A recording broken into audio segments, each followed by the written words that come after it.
오늘부터는 로마서 5장에 대한 강해를 하겠습니다. 로마서 5장은 이 믿음을 가진 자가 어떤 삶을 살게 되는지 그 믿음의 결과에 관한 말씀입니다. 특별히 오늘 본문 말씀은 이 믿음으로 말미암아 의롭게 된 자가 이 세상에서 받게 될 축복, 복에 관한 말씀입니다. 오늘 이 말씀을 나누며 우리가 어떤 복을 받게 되는지, 믿음으로 말미암아 의롭게 된 자가 어떠한 은혜 속에 살게 되는지를 말씀드리겠습니다. 큰 시간 되기를 간절히 주의 이름으로 부탁합니다. 축복합니다. 사랑하는 여러분, 우리가 믿음으로 말미암아 의롭게 됐는데 그렇다면 이 세상 사는 동안 어떠한 복을 받게 될까요? 오늘 본문에서는 우리에게 어떠한 답을 주고 있을까요? 자, 이제부터 따라하시겠습니다. 첫째로, 하나님과 우리와의 관계가 화평하게 됩니다. 우리가 예수를 그리스도 믿게 되면 믿음으로 말미암아 의롭게 됨을 받는 순간부터 하나님과 우리와의 관계가 화평하게 되는 복을 받게 됩니다. 화평이 무엇입니까? 화목하고 평안하게 된다는 것입니다. 사랑하는 여러분, 그러나 우리가 본질적으로 보게 되면 앞서 말씀드린 대로 로마서가 우리에게 말하고 있는 진리대로 우리 모든 사람들은 죄인입니다. 따라서 믿음으로 말미암아 의롭게 되기 전 본질적으로는 하나님과 도저히 화평할 수 있는 관계가 아닙니다. 오히려 상극이에요. 왜냐하면 하나님은 죄를 미워하시는 분이시고 죄를 멀리하시는 분이시고 죄에 대해서 반드시 심판하시는 절대적으로 거룩하시고 선한 분이시기 때문입니다. 하나님과 우리는 도저히 화평할 수가 없어요. 사랑하는 여러분, 이러한 모습을 단적으로 오늘 본문 말씀 로마서 5장 10절에서 다음과 같이 표현하고 있습니다. 로마서 5장 10절 함께 읽겠습니다. 곧 우리가 원수 되었을 때에, 여기까지만 보겠습니다. 사랑하는 여러분, 믿음으로 말미암아 우리가 의롭게 함을 받기 전 하나님과 우리와의 관계는 원수 관계였어요. 원수 관계. 자, 그렇다면 원수 관계가 어떠한 관계를 말하는 겁니까? 원수 관계는 어느 하나 죽어야 끝나는 이 적대적인 관계를 말해요. 그런데 하나님은 영원 불멸의 존재니까 하나님이 죽으실 일은 없고 결국 하나님과 원수 관계가 되면 사람이 죽는 거예요. 우리가 다치고 상하고 결국 영원한 사망에 이르게 되는 것입니다. 다시 말해 하나님과 원수 관계에 있는 불신자의 상태에서는 사랑하는 여러분, 하나님과 원수 관계가 되기에 절대로 마음에 평안이 있을 수 없어요. 행복이 있을 수가 없어요.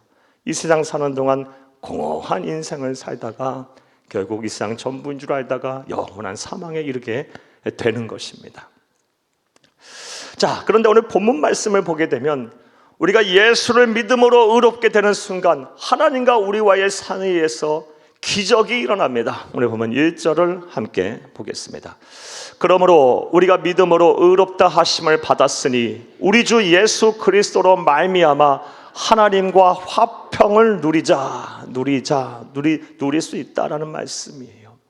우리가 믿음으로 의롭다 하심을 받았으니 우리 주 예수 그리스도로 말미암아 하나님과 화평을 누리게 됐다. 사랑하는 여러분, 하나님과 우리와의 사이의 관계가 화목하고 평안한 사이가 됐어요. 친밀한 관계가 됐습니다. 하나님은 더 이상 우리를 무섭게 심판하시는 그런 진노의 하나님이 아니십니다. 하나님은 우리와의 친구 관계가 됐어요. 보면 또 보고 싶고 만나면 또 만나고 싶고 그런 사이가 됐다라는 것입니다. 사랑하는 여러분, 그런데 그뿐만이 아닙니다. 절대 진리인 성경 말씀을 보게 되면 하나님과 우리와의 사이가 단순히 친구 관계 정도가 아니라 이제 부모와 자녀 간의 관계로 극상됐음을 우리가 알 수가 있습니다. 로마서 8장 15절을 함께 보겠습니다. 너희는 다시 무서워하는 종의 영을 받지 아니하고 양자의 영을 받았으므로 우리가 아빠 아버지라고 부르짖느니라. 아멘. 하나님과 우리와의 관계는 예수 믿기 전에는 원수 관계였어요. 상극이었어요. 어느 하나 누가 죽어야 끝나는 그런 적대적 관계였어요. 하지만 믿음으로 의롭게 된 순간부터 하나님과 친밀한 관계가 됐고 더 이상 주종 관계도 아니에요. 하나님과 우리 사이의 관계는 부모와 자녀 간의 관계가 됐어요. 양자의 영을 우리가 받았어요. 우리가 하나님을 아빠, 아버지라고 부를 수 있게 됐습니다. 할렐루야. 이것이 얼마나 크고 놀라운 은혜가 축복입니까? 사랑하는 여러분, 생각을 한번 해보세요. 자녀를 향한 부모의 사랑이 어떠한지요? 자녀를 향한 부모의 사랑은 참 크고 깊고 위대합니다. 자녀가 아무리 속을 썩이고 힘들게 해도 그 자녀 쉽게 포기할 수 있는 부모가 어디 있습니까? 어디 있습니까? 막 속상해하고 속이 새카맣게 타더라도 자녀를 어쩔 수 없이 사랑하기에 못 버려요. 포기 못해요. 심지어 자녀를 위해서라면 목숨까지도 아낌없이 내줄 수 있는 게 부모의 마음 아니겠습니까? 자, 그런데 성경을 보게 되면 그런 부모의 사랑조차도 하나님의 사랑에 비할 바가 안 된답니다. 하나님의 사랑은 육체의 부모의 사랑을 초월하는 사랑을 가졌답니다. 이사야서 49장 15절 함께 보겠습니다. 여인이 어찌 그 젖먹는 자식을 잊겠으며 자기 태에서 난 아들을 긍휼히 여기지 않겠느냐. 그들은 혹시 잊을지라도 나는 너를 잊지 아니할 것이라. 아멘. 하나님 말씀이에요. 사랑하는 여러분, 젖을 먹이는 엄마의 모성애가 얼마나 강해요. 그런데 그 모성애보다 더 큰 사랑을 하나님 갖고 계시다는 겁니다. 설령 젖을 먹이는 그 어머니가 그 아기를 잊을지라도 나는 너희를 잊지 않겠다. 이게 하나님의 말씀이에요. 그리고 이후 전개되는 49장 16절 말씀은 여러분 꼭 대가서 보세요. 너희의 이름은 내 손바닥에 새기고 너희를 기억하겠다고 말씀하고 계세요. 사랑하는 여러분, 하나님과 우리 사이의 관계가 그렇게 극상됐어요. 더 이상 하나님과 우리 사이는 이런 원수 관계가 아니에요. 주종 관계도 아니에요. 친구 관계를 넘어서서 부모와 자녀 간의 관계가 됐어요. 그러므로 우리가 이 세상 사는 동안 아무리 힘들고 어렵더라도 낙심하지 마세요. 절망하지 마세요. 삶을 자포자기하지 마세요. 체념하지 마세요. 우리에게는 전지전능하신 하나님 아버지가 계십니다. 나보다 나를 더 사랑하시고 나보다 너를 더 잘하시는 분이 계십니다. 그분이 예수를 믿음으로 의롭게 한 순간부터 우리와 함께 하시고 자녀를 향하여 부모가 무한 애정을 쏟듯이 책임지듯이 우리의 인생을 책임지고 계세요. 사랑하는 여러분, 이런 하나님 아버지를 바라보고 세상 앞에 당당하게 사시기를 간절히 주의 이름으로 축복합니다. 성경을 보면 이렇게 믿음으로 말미암아 의롭게 된 이후 하나님과 화평한 관계를 이루고 나서 세상 앞에 당당하게 자신의 인생을, 자신의 신앙을 선포한 사람의 이야기가 참 많이 나와요. 그 중에 한 사람의 신앙 고백 여러분 함께 보겠어요. 여러분의 신앙 고백이 또한 되기를 원해요. 고린도후서 6장 10절 함께 보겠습니다.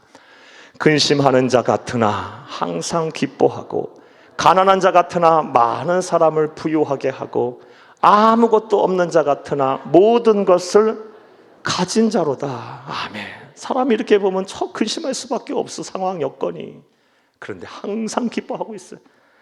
가진 것 하나 없어 보여 가난한 자야. 하지만 오히려 많은 사람들을 부유하게 만들고 아무것도 없는 빈털터리예요. 그런데 모든 것을 가진 사람처럼 살아요. 이것이 어떻게 가능해요? 하나님 아버지가 나와 함께 하시니까. 하나님과 나 사이의 관계가 화평케 돼서 그 하나님 아버지가 전지전능하시고 나보다 나를 더 사랑하시는 하나님께서 나와 함께 하시고 나를 지키시고 내 인생을 책임지는 확신이 있으면 이렇게 사는 거예요. 또 이런 복을 누리며 사는 겁니다.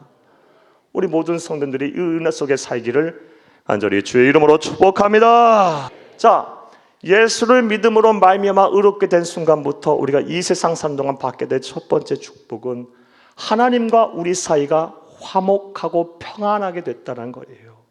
더 이상 원수 관계가 아닙니다. 주종 관계도 아니에요. 하나님과 친밀한 친구 관계고 나아가서 부모와 자녀 관계까지 돼서 하나님은 우리를 무한 책임지시고요, 지극정성을 쏟으시며 우리를 사랑하세요. 이 믿음을 꼭 가지시고 패역하고 음란하고 죄가 많은 세상 바라보게 되면 늘 한숨밖에 안 나오고 늘 근심 걱정할 것밖에 없지만 이 하나님과 함께라면 기뻐할 수 있어요. 감사할 수 있어요. 세상 앞에 당당하게 살 수 있어요. 이런 은혜가 보기 저와 여러분의 복이 되기를 간절히 바랍니다. 할렐루야. 또 우리가 믿음으로 말미암아 의롭게 됐을 때 하나님은 우리에게 이 세상 사는 동안 어떠한 복을 주실까요? 따라하시겠습니다. 둘째로, 믿음으로 서 있는 은혜에 들어갈 수 있게 됩니다. 믿음으로 서 있는 은혜 속으로 들어갈 수 있게 돼요. 오늘 본문 2절을 함께 보겠습니다. 또한 그로 말미암아 우리가 믿음으로 서 있는 이 은혜에 들어감을 얻었으며 하나님의 영광을 바라고 즐거워하느니라. 아멘. 우리에게 말씀하신 또 다른 은혜, 믿음으로 말미암아 의롭게 된 순간부터 우리는 믿음으로 서 있는 은혜 속에 들어가서 하나님의 영광을 바라고 즐거워할 수 있게 됐어요. 이게 축복이에요. 자, 그렇다면 믿음으로 서 있는 은혜 속에 들어간다는 말의 의미는 뭘까요? 그리고 하나님의 영광을 바라고 즐거워한다는 말은 또 의미는 또 무엇일까요? 답부터 말씀을 드리면 믿음으로 서 있는 은혜 속에 들어간다는 말은요, 예수 그리스도의 공로에 의지하여 예수님의 이름으로 기도하게 되면 언제 어디서든 하나님과 교제하고 하나님과 소통할 수 있게 됐다라는 것입니다. 기도할 수 있는 특권이 생겼다라는 거예요. 그리고 하나님의 영광을 바라고 즐거워한다는 것은 그렇게 기도하면 하나님께서 응답하셔서 우리의 소원을 이루어 주셔서 하나님께 감사와 찬송을 부르게 하신다는 거예요. 성도에게만 주신 특권, 기도의 특권이에요. 불신자가 기도하고 하면 하나님 응답 안 하세요. 쉽게 안 하세요. 특별한 경우 아니면요. 하지만 저와 여러분, 예수를 그리스도 믿음으로 말미암아 의롭게 된 자들에게는 기도라는 특권을 우리에게 주신 거예요. 이 축복을 주신 거예요. 너희가 언제든지 예수 그리스도의 공로에 의지하여 예수님의 이름으로 기도하면 내가 너희를 만나겠다, 너에게 복을 주겠다고 약속하시고 그 은혜의 믿음으로 서 있는 은혜 속에 들어가게 하겠다라고 말씀하신 거예요. 사랑하는 여러분, 이 기도의 특권이 축복임을 알고 기도 응답의 역사를 온 삶 속에서 이루어 가시는 여러분 되기를 간절히 주의 이름으로 축복합니다. 자, 그렇다면 이 은혜가 어떻게, 이 특권이 어떻게 우리에게 임하게 됐을까요? 이것을 이해하려면 구약의 제사와 기도 규례에 관해서 사전적인 이해가 있어야 합니다. 사랑하는 여러분, 구약의 백성들은 홀로 기도해도 하나님과 교통하고 하나님과 교제할 수가 없었어요. 회개기도, 감사기도, 소원기도를 해도 하나님과 온전한 교제가 되려면 혼자 해서는 안 되고요. 소나 양이나 염소를 희생제물로 잡아다가 하나님과 인간 사이의 중재자로 하나님이 세우신 제사장을 찾아가서 제사를 드려야 했어요. 회개 기도를 하려면 속죄 제사를 지내야 했고, 또 하나님 앞에 서원하고 감사하는 제사를 드리려면 속건제를 드려야 했고요. 또 하나님과의 관계, 사람과의 관계를 회복하고 또 화목하게 지내려 한다면, 결심하려 한다면 화목제를 지내야 했고요. 자, 그런데 우리 주 예수 그리스도께서 이 세상에 오신 이후로 모든 것이 다 달라졌어요. 예수님께서 십자가에서 희생제물이 되셔서 단번에 모든 희생제물을 끝내셨어요. 그리고 그가 부활하여 승천하셔서 대제사장이 되셔서 하나님 보좌 우편에 앉으셔서 지금 우리를 위하여 변호하고 계시고 중보기도 하고 계세요. 따라서 희생제물이 되신 예수님의 공로를 의지하여 대제사장이신 예수님의 이름으로 기도하게 되면 언제 어디서든 우리는 이제 특별한 사람 거치지 않고서 제사, 희생제사 필요 없이 하나님과 직접적으로 소통하고 교제할 수 있게 된 것입니다. 그리고 그런 성도의 기도에 하나님 응답하신다는 거예요. 이게 성도에게만 주신 특권이에요. 또 기도는 무기이기도 하고 영적 전쟁에서 승리하는 무기이기도 하고. 사랑하는 여러분, 이 기도의 특권, 이 기도의 축복을 여러분 잘 활용하시기를 간절히 주의 이름으로 축복합니다. 기도가 특권이고 우리에게 축복임은 하나님의 말씀을 통해서도 잘 알 수가 있습니다. 사랑하는 여러분, 먼저 로마서 8장 32절을 함께 보겠습니다. 자기 아들을 아끼지 아니하시고 우리 모든 사람을 위하여 내주시니가 어찌 그 아들과 함께 모든 것을 우리에게 주시지 아니하겠느냐. 아멘. 사랑하는 여러분, 기도하면 우리에게 무엇을 주신답니까?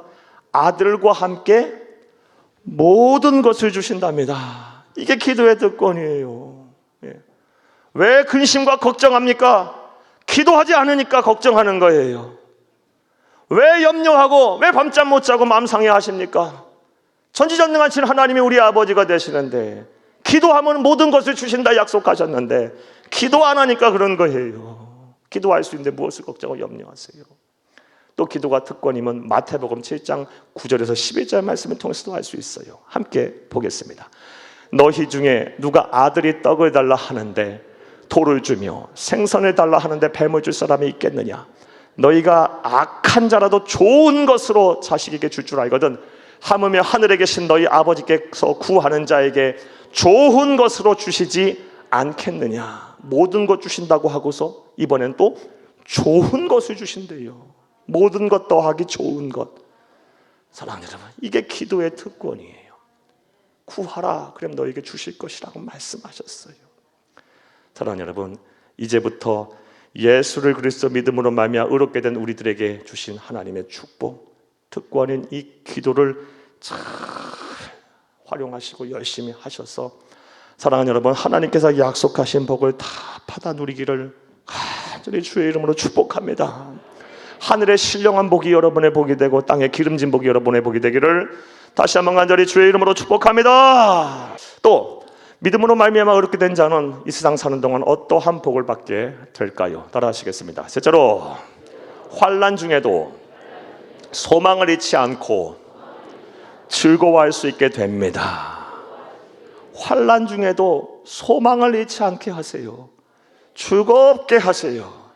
이게 바로 믿음으로 말미암아 의롭게 된 자가 받게 되는 축복이에요. 사랑하는 여러분, 그렇다면 어떻게 이것이 가능할까요? 상식적으로 생각하면 환난 중에 소망을 갖는다는 건 쉬운 일이 아니에요. 절망하고 낙심하는 게 상식이죠. 환난 중에 즐거워한다는 것도 쉬운 일이 아니에요. 사람은 기뻐할 수 있을 때 기뻐하는 것이고 감사할 수 있을 때 감사하는 거예요. 그럼에도 불구하고 도저히 감사할 수 없는 상황, 기뻐할 수 없는 환난 중에 어떻게 하나님은 우리로 하여금 소망을 잃지 않게 하시고 기뻐하고 즐겁게 하실까요?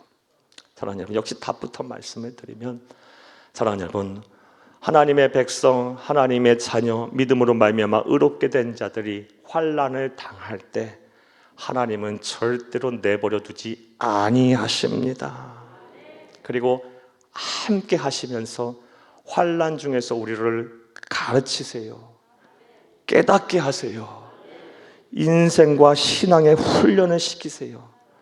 그래서 이전보다 더 단단하게 만드시고요, 이전보다 더 강하게 만드시고 이전보다 더 성숙한 그리스도인이 되게 하세요.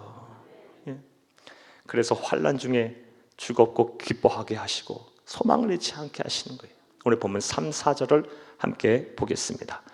다만 이뿐 아니라 우리가 환난 중에도 즐거워하나니 이는 환난은 인내는 연단을 소망을 이루는 줄 알미로다. 아멘. 이뿐 아니라 우리가 환난 중에도 즐거워하나니. 왜 즐거워해요? 하나님이 우리와 함께 하시면서 나를 가르치시고 깨닫게 하시며 환난을 통해 인내를 배우게 하시고 인내를 통해서 더 깊은 하나님의 훈련 속에 들어가게 하시고 그 훈련을 통해서 기대하게 하세요. 이전과는 더 다른, 이전보다 더 크고 놀라운 영광을 기대하게 하세요. 즉 소망을 갖게 하세요. 사랑하는 여러분, 이런 의미로 볼 때 성도에게, 하나님의 자녀에게 환난과 고난은 유익입니다. 유익이에요. 사랑하는 여러분 지금 환난 중에 계십니까? 고난 중에 계십니까? 힘들고 어려운 삶을 지금 살고 계십니까? 그렇다면 낙심하고 절망하지 마세요. 그거는 불신자들이나 하는 일이에요. 사랑하는 여러분, 오히려 내가 지금 하나님의 인생 레슨이 시작됐구나, 신앙의 훈련이 시작됐구나 하며 기뻐하시면서 지금보다 더 나은 것을 하나님께서 예비하신 이전보다 더 큰 영광을 바라보고 즐거워하세요. 그러하면 이 환난, 이 고난이 지나갔을 때 이전에 못 보던 것을 보게 될 거고 이전에 못 듣던 것을 듣게 될 것이며 지금 소유하지 못했던 건 나중에 소유하게 될 거예요. 사랑하는 여러분, 그렇게 되면 환난 중에서도 우리는 어떻게 해요? 감사하고 기뻐하며 기대가 넘치니 소망도 잃지 않게 될 거예요. 이게 바로 성도에게 주신 축복입니다. 이런 축복 속에 사시기를, 환난 중에서도 소망 잃지 않고 즐거워하시기를 간절히 주의 이름으로 축복합니다. 이를 위해서 고난 속에서도 환난 중에서도 소망을 잃지 않고 즐거워했던 한 신앙인 한 분을 여러분에게 소개할게요. 제가 이분의 쓴 수필 신앙 에세이를 30년 전에 읽었는데요, 설교 준비하면서 다시 보니까 또 다른 감동이 있네요. 여러분 잘 아시는 분이에요. 송명희 시인의 공평하신 하나님 신앙 에세이를 제가 읽다가 참 눈물 많이 흘리고 감동을 받았어요. 여러분 다 읽어드릴 수는 없고 몇 부분만 좀 발췌해서 여러분에게 그대로 한번 읽어드릴게요. 에필로그 첫 번째입니다. 1963년 어느 초여름 나는 태어났다. 어머니의 양수가 터져 9달 만에 세상에 나온 나는 여물지 못한 계란처럼 힘없이 살다가 생후 일주일쯤 지난 하루 저녁 동안 숨이 멈추었다. 그래서인지 나는 전신뇌성마비 장애인의 삶을 살게 되었다. 자유롭지 못한 몸과 가난한 집안 살림에 여러 가지 억누르는 환경들이 나를 날마다 서글프게 했지만 그 속에서 17세의 방황과 설레이던 가슴으로 하나님을 만나서 사는 목표를 가지게 됐다. 초등학교 문턱조차 밟지 못한 나에게 하나님은 시를 불러주셨다. 그리고 1985년 매스컴을 통해 나는 세상에 알려졌고 저서 25권에서 하늘의 시인으로 불려졌다. 에필로그 두 번째입니다. 구원과 심판은 누구에게나 공평하게 돌아가는 것. 예수 그리스도를 믿으면 빈부귀천 남녀노소 다 공평하게 구원을 받고 예수 그리스도를 믿지 않으면 동일하게 심판을 받는 것. 흔히들 나 없는 것 너에게 있고 비장애인이 못하는 일을 장애인이 해서 공평하신 하나님이라 생각하지만 예수 그리스도를 통해 하나님은 공평하신 분. 이것이 비밀이며 복음이다. 이 은혜는 아무나 아는 지식이 아니었다. 에필로그 세 번째는 저와 여러분 잘 아는 CCM 가사예요. 나라는 시입니다. 함께 읽겠어요. 나 가진 재물 없으나, 나 남이 가진 지식 없으나, 나 남에게 있는 건강 있지 않으나, 나 남이 갖고 있지 않는 것 가졌으니, 나 남이 보지 못한 것을 보았고, 나 남이 듣지 못한 음성 들었으며, 나 남이 받지 못한 사랑 받았고, 나 남이 모르는 것 깨달았네. 공평하신 하나님이 나 남이 가진 것 나 없지만 나 남이 없는 것을 갖게 하셨네. 사랑하는 여러분, 전신뇌성마비로 인해서 거동이 안 돼요. 가난하고요. 그리고 초등학교도 가지 못했어요. 그런 고난 속에 환난 중에서 17세 하나님을 영접하고 살 소망을 갖게 됐어요. 환난 중에서 소망을 잃지 않고 즐거워하는 법을 알게 됐어요. 이 축복의 은혜를 누리게 됐어요. 어찌 이 신에게만 주신 하나님의 은혜겠습니까? 예수를 그리스도로 말미암아 믿음으로 의롭게 된 우리 모두에게 주시는 은혜의 줄로 믿습니다.